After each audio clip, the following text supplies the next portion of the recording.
All right, we are in Buenos Aires, Argentina. We've been here for almost 2 months now, and there's a lot happening, but I want to talk about homeschool today. So, for context, my oldest is 7, and she's autistic. She was diagnosed when she was 3, the year of 2020, COVID. She had been evaluated by our county and placed in a special education preschool class. She started January of 2020. Obviously, March, everything shut down, and I homeschooled her. It was really hard for everybody. I think 2020 was hard for most parents and kids, but we really struggled. And I decided that I wasn't going to homeschool her if we had other good options moving forward. I just didn't feel like I, as an ADHD parent, could handle homeschooling as well. Obviously, she was 3. We had some communication issues, so there was a lot happening there. Fast forward to now, coming here to Buenos Aires, we looked into some options for school for her, and our original plan was for her to go to school here locally. And we looked into it, and there were some complications. Apparently, it's hard to enroll a kid for less than a year. It's also hard to get an aid for a kid who has any kind of special need unless you're going to pay for it. And then you probably just want to go to a private school anyway. And so we met with an education consultant, and that's kind of what we were told. And then my husband came about a month before we came for 2 weeks. He talked to some people and kind of got the same response about school and accommodations, and that was one of our big concerns, was making sure she got the accommodations that she needs in school. Because at home in Tennessee, she has an incredible school.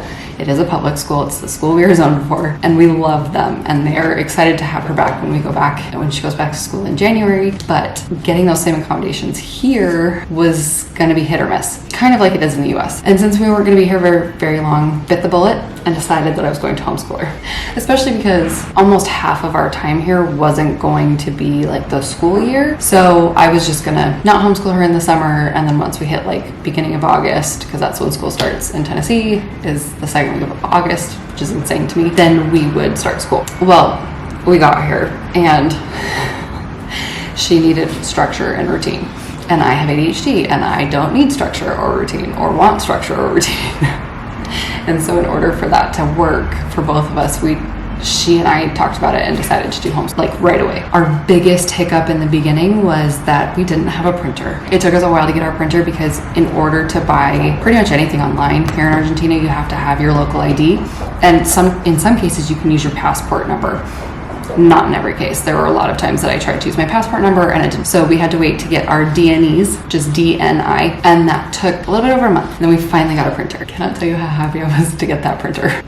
Because there are things that I could do. Like, I didn't necessarily need a printer for homeschool. It just made it a lot easier. So much easier. Because in that month that I was waiting for the printer, I went to Pinterest and I found so many free resources, and I'm going to link them all for you, that I'm using for homeschool. I did buy some resources as well, and I'll link those for you as well. They're very inexpensive. I'm not really using a specific curriculum. So her school sent home a packet for the summer of reading ideas and like high frequency word chart. They sent home what their spelling and reading words are going to be, and then like some activities that kids could do during the summer. So I took that sheet, and one of those is a piece of paper that has like sight words and spelling words from kindergarten through 2nd grade. And I did notice our daughter was having an issue with some of those spelling words like halfway through 1st grade, and it was 100% because she was bored. And I knew that kind of, but so I'm reviewing those words with her right now. And so we're not quite onto the 2nd grade words yet, but we will get there and be like on the same track as her classmates when they start school in August. And then we're reading, and I'm having her read out loud to me because I know she can read in her head. She reads chapter books, but I also want her to read out loud because that is a really good skill and it helps develop reading skills in general. So she's reading chapter books out loud to me. We're doing one to two chapters a day, depending on the length of the chapter. And then I'm just using these other lesson plans that I found. I'm trying really hard to stick to things that she enjoys, but I also know that they're working on at school. So I know that in 2nd grade, they're going to be working on animal life cycles and the water cycle And they're going to extend their work on plants. And so while she's not going to be doing exactly what her classmates are doing, I'm doing things that she will be on par with them. Not really doing a curriculum, but kind of just doing our own thing. I am keeping track of everything that we are doing in this notebook, and you can definitely tell when I got the printer because we went from like a couple little things every day, read a chapter of a book, did 3 Duolingo lessons, picked an animal for Animal of the Week, and drew a picture. And then once I got the printer, we're doing way more intense things. So every week we are doing an Animal of the Week, and we talk about their life cycle and interesting facts about them because she loves animals. And then every week we're also doing a location of the week, and right now we're focusing on South America because that is where we are. Of course, our first location was Argentina because, of course. And in doing that, we're making these little books. So she has these fun books that have all these facts. Again, I will link these. These are free resources, totally awesome. The other thing that we're doing are life skills. And this is something that I've always wanted to do with kids, like regardless of when they're in school or not, because there are things that every kid needs to learn how to do. They need to learn how to tie their shoes. They need to learn how to bathe themselves, make themselves at least one meal, do a load of laundry, do the dishes, yada, yada. So we are working on life skills. She's already learned we went through the process and all the steps of like full on giving herself a bath, like washing her hair, conditioner, body, everything. And I'm actually working on downloads for those. So it'll be how to do like step by step. And that'll go on my downloads on my site. And then right now we're working on tying shoes. And struggling with this one, honestly, because as someone with ADHD, I hate shoes that tie because they come untied. But right now, her favorite shoes, so I think it's like she needs to know how to tie like a shoe in general. I feel like we can do it. I'm trying to be very patient and slow in this process. So I'm gonna walk you through what homeschool looks like for us every day and kind of a few things that we do. And then, like I said, I will link everything for you so you can go nuts. So we do have the location of the week, the animal of the week, and the plant of the week on the wall, so they're visible. I also have the high frequency word wall so that all the stuff that we're working on is visible and she can see it all the time. I can see it all the time. It's super easy for us to reference this way.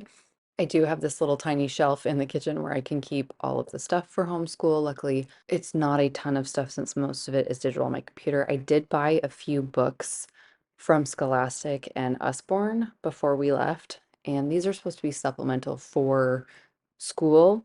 So I kind of try and do a couple of pages of these at least a few times a week so that she's keeping up with things, I'm keeping up with things, and I have some concept of what they're doing. Also, we have her math book from last year, which I'm using to go back and review some stuff. There's also this illustrated math dictionary from Usborne, which is really, really helpful for teaching her math concepts because math is not my strong suit, even second grade math, and explaining it is definitely not something I'm good at. I do have a few other books that I honestly picked up at the dollar store and the Bullseye dollar section at Target. And these have been great supplements as well. I got this accordion folder to keep everything in, so anything that I've printed out that I'm going to need for the next few weeks. I try to only print out things that we're working on this week and possibly next week as well.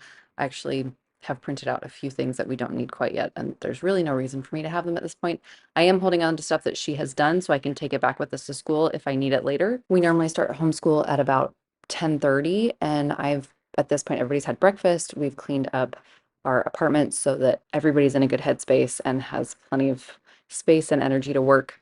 I usually start my daughter off with spelling words, and then we do a few things that are pretty low key for her, mostly involving coloring. We work on her location of the week book where she can color it and then she reads the pages out loud to me.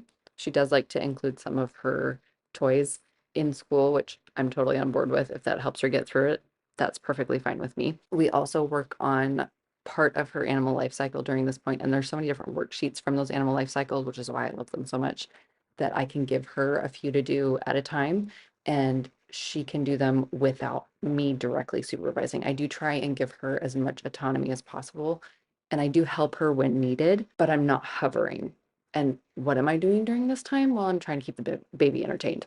Usually he and I are playing on the floor. I try to, at this time, do a ball run with him because he absolutely loves doing that. We build with magnetiles, we play with cars, sometimes we go out on our balcony, but that way I am present and I'm involved with both of them at the same time, but I'm there if she needs me. After doing 3 or 4 activities, we then take a break. Try to do a 15 to 20 minute break where she can do whatever she wants.